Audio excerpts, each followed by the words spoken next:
ஏண்டா சீமான் அவங்க கெட்ட வசதி என்ன மாமா இப்படிலாம் சொல்றீங்க?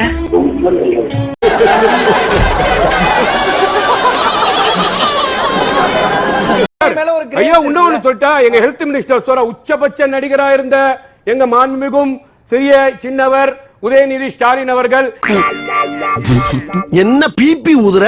உங்களை பார்த்தா சிரிப்பு போலீஸ் மாதிரி இருக்குங்க சார். சிரிப்பு போலீஸா? இந்த நடிப்பு துறையை விட்டுட்டு நீங்கள் முழுமையாக அரசியல் வரணும். அப்ப உதயநிதியை பார்க்க வரும்போது அரசியல் ரசிகர்கள் கூட்டம் வருதுல்ல சார்? ஒரு பிக்கிங்கானா?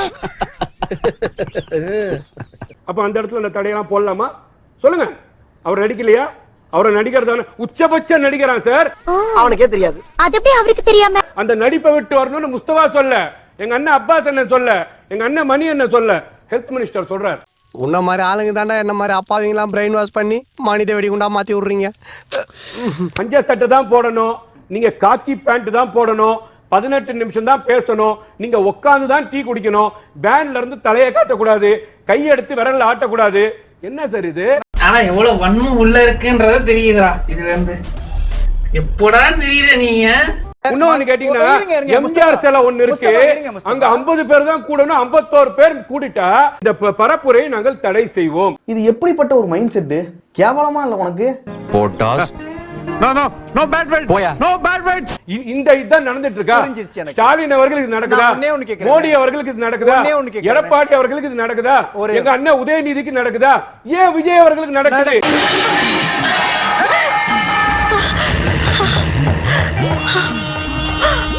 பாதுகாப்பு இல்ல, சட்ட ஒழுங்கு இப்ப சந்து சிரிக்குது. இன்னைக்கு வந்து அரசாங்க ஊழியர்கள் போராடுறாங்க, மாசம் கரண்ட் லீடிங் எடுக்கிறாங்க, எடுக்கல. சிலிண்டருக்கு சப்சிடி கொடுக்கறாங்க, கொடுக்கல. அடேங்கப்பா, பார்த்துட்டு எனக்கு இப்படி ஒரு கோவம். மக்கள் மன்றத்துல போய் நீதி கேட்கும்போது திமுகக்கு பாதிப்பு ஏற்படும் என்ற பயத்தினால, அச்சத்தினால, நடுக்கத்தினால இந்த மாதிரி சட்டத்தை போடுறாங்கன்னு சொல்றேன். நான் வந்துட்டு ஒரு கோமாளி, ஜோக்கரு, தற்குறி அந்த மாதிரி நினைச்சா எப்பா சரியான விஷக்கிருமியா இருக்கான். எல்லாமே வந்துட்டு சாட்டர்டேஸ்லயே நடக்குது. சோ அதுக்குமே கமெண்ட் வந்திருக்கு, ஒரு வீக்கெண்ட் லீடர், வீக்கெண்ட் பாலிடிக்ஸ் அப்படின்னு சொல்லிட்டு. அப்படின்ட்டாங்களா? போலீஸ் கிட்ட பர்மிஷன் வாங்கி பண்றதுக்கு இது ஒண்ணும் ஊர்வலம் இல்ல, கிரிவலம். அந்த ஆண்டவன் கிட்ட பர்மிஷன் வாங்கிட்டு அவங்க கிட்ட ஆசீர்வாதம் வாங்கிட்டேன். நீங்க எத்தனையோ சனி பயிற்சியை பார்த்திருப்பீங்க. திமுகக்கான சனி பயிற்சி இதுதான். ஆஹா, இவன் நம்ம மாப்பிள்ளையாச்சின் சர்வடி வச்சா இவன் நமக்கே வெடிகுண்டுல வைக்கிறான். இந்த ஸ்டீரியோ டைப் கிளீஷே பொலிட்டிஷியன்ஸ்லாம் இருக்கிறாங்கல்ல, 300 ரூபாய்க்கு கால் பிடிக்கிறது, 500 ரூபாய்க்கு கால் பிடிக்கிறது. நீங்க எல்லாம் இன்னும் சாவலையாடா, உங்க மண்டையில பொளக்குற. அதாவது தானா வந்த ஆட்களுக்கு பதிலா யாரையோ கூப்பிட்டு நிறுத்தி உதயநிதி வர்றாரு, கையெடுத்து கும்பிடுன்றாங்க. அந்த மாதிரி செக்யூரிட்டியை பார்த்து கையெடுத்து கும்பிட்டு இருக்கு. கேவலமான பில்டப் தேவையா? பில்டப் பண்றணும், பீலா வரணும், அது முக்கியம் இல்ல. நம்ம எது பண்ணாலும் இந்த உலகம் நம்மள உடனே உத்து பார்க்கணும். நாதாரித்தனம் பண்ணாலும் நாசுக்கா பண்ணணும்டா. மாதிரி எல்லாம் நம்ம பண்றது கிடையாது. நம்ம திட்டமிட்டு அந்த வார இறுதி நாள், அந்த மக்கள் ஓய்வுல இருக்க நேரம், அவர்கள் கிட்ட நம்ம தலைவர் போறாரு.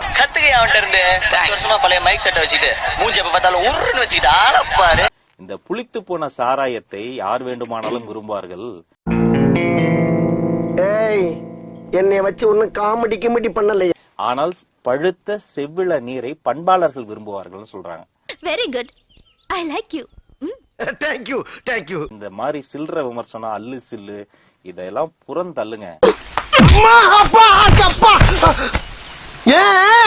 நீங்க வரலாற்று சிறப்பு மிக்க விஷயங்களை வந்து பார்க்க போறீங்க. நான் ஆரம்பத்தில் சொன்னதை போல இதுதான் திமுகவுக்கான சனி பயிற்சி. எனக்கு என்ன, நீ ரத்தம் கக்கி தான் சாக போற. ரத்தம் கக்கியா?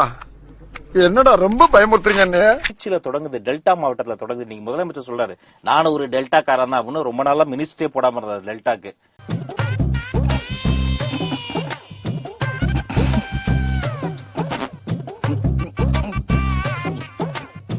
நானும் ஒரு டெல்டா காரன் தான் அப்படின்னு சொல்றவங்க எல்லாம் டெல்டா காரங்க கிடையாது. அன்பும் அவங்களுக்கு ஏதாவது நல்லது நடக்கணும், சொல்யூஷன் ஓரியன்டா திங்க் பண்ணக்கூடிய ஒரு லீடர் டெல்டாக்கு போறாரு.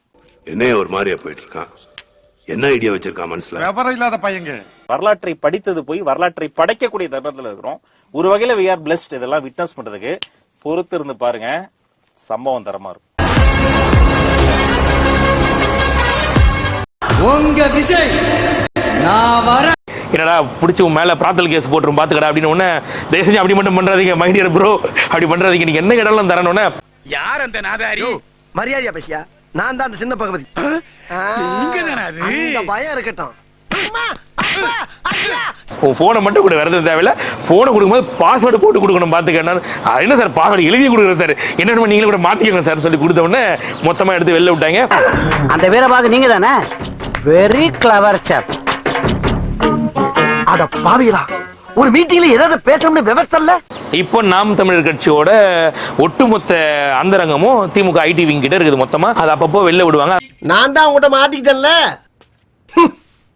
நல்லா என்னை யூஸ் பண்ணிக்கங்க. அதனால இப்ப என்ன பண்ணிட்டாங்கன்னாக்கா, திமுக பத்தி பேசினாக்கா ஒண்ணுன்னா வெளியில வரும், வெளில வரக்கூடாது, பேசுறதுக்கு தமிழக வெற்றி கழகம் வந்துருச்சு, அப்படி வந்துட்டாங்க. அப்படிதான். ஏண்டா தரித்திரம் முடிச்ச மூதேவி, உன் கதை என்னடா காரி துப்புற மாதிரி இருக்கு. அடே சிரிப்பு வேற. அரசியல் கட்சியை தொடங்கி இருக்கிற விஜயும் இப்போதுதானே வந்திருக்கிறார். இவர் மீது இவ்வளவு காட்டமான விமர்சனங்களை நாம் தமிழர் கட்சி செய்ய வேண்டுமா? இப்ப நான் என்ன உங்கள்கிட்ட சொல்றது, தேவையில்லாத ஐடியாலாம் கொடுத்துட்டு நம்மளை இறக்கி விட்டு வெடிக்க பாக்குறானே, இவங்கிட்ட போய் நான் என்னத்த பேசுவேன்?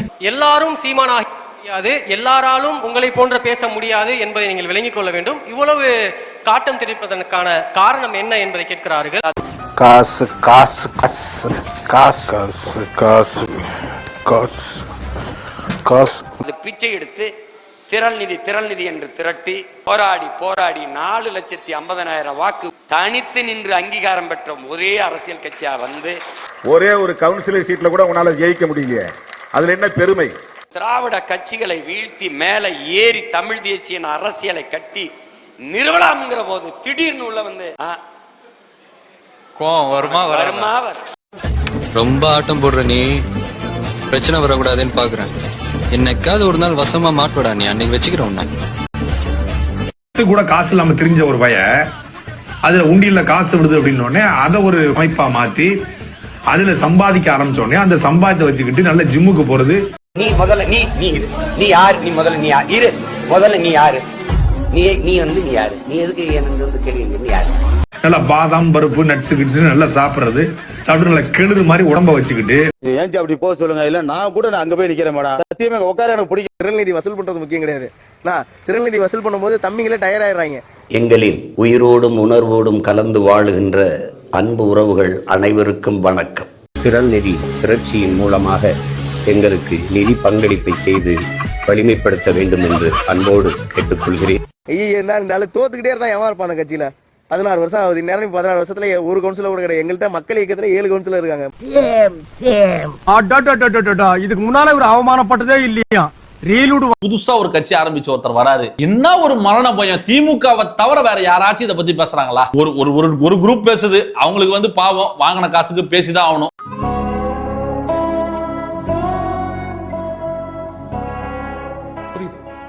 நீ மாறவே மாட்டியா? புகழாதுப்பா, ரொம்ப கொச்சமா இருக்குது. ஏன்னா காசு வாங்கிட்டாங்கன்னா அவங்களுக்கு அந்த தொழில வந்து அவ்வளவு பக்தி, தொழில் பக்தி. பணத்தை வாங்கிட்டாங்கன்னா அந்த வேலை முடிகிற வரல அவங்க அதுல இருந்து பின்வாங்க மாட்டாங்க. இப்போ கடல் மீட்பு மாநாடு வேற நடத்த போறாரா கருமத்தை. பாவம் வீரனுக்கு தெரியவில்லை, இதை எந்த மருத்துவத்தாலும் குணப்படுத்தவே முடியாது என்று. அது எதனோ கடல் குஞ்சுகளை பிடிக்கிட்டோம், மீனை பிடிக்கிட்டோம், மீன்கள் கூட போராட்டம் பண்ணிக்கிட்டோம், ஓட்டு உரிமை வாங்கி கொடுக்கிட்டோம். கர்மம் எப்படியாச்சும் போகுது. லூசா பானி